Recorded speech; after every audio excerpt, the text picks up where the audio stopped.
கர்த்தருடைய பரிசுத்தமான நாம மகிமைப்படுவதாக. ஆசீர்வாதமான ஒரு நல்ல காலவெளியிலேயும் கர்த்தருடைய வார்த்தையை உங்களோடு கூட சொல்வதில் மிகுந்த சந்தோஷம். இந்த நாளுக்கான கர்த்தருடைய வார்த்தை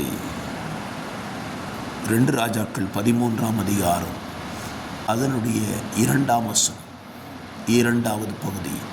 யெரொபெயாமின் பாவங்களை பின்பற்றி நடந்தான், அவைகளை விட்டு அவன் விலகவில்லை. நம்முடைய வாழ்க்கையில் நாம் பின்பற்றி நடக்கக்கூடாதவைகளும் விலகி வாழ வேண்டியதும் சிலவற்றை கர்த்தர் வைத்திருக்கிறார். இஸ்ரவேலின் ராஜாக்களின் நாட்களில் அநேகரை குறித்து எழுதப்பட்ட ஒரு வார்த்தை யெரொபெயாமின் பாவங்களை விட்டு விலகவில்லை என்று எழுதப்பட்டிருக்கும். யெரொபெயாமின் பாவம் இந்த காலத்தில் இருக்கிறதா என்றால் இருக்கிறது. அது என்ன பாவம்?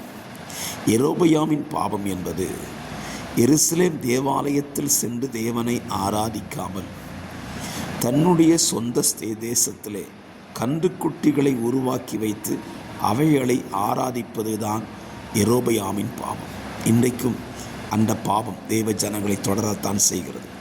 தேவன் கொடுத்த ஆலயத்திலே சென்று தேவனை ஆராதிக்காதபடி தங்களுக்கென்று ஒரு ஸ்தலத்தை உருவாக்கி கொண்டு அதிலே கர்த்தரை ஆராதிக்கிறோம் என்று சொல்லுகிறார்கள்.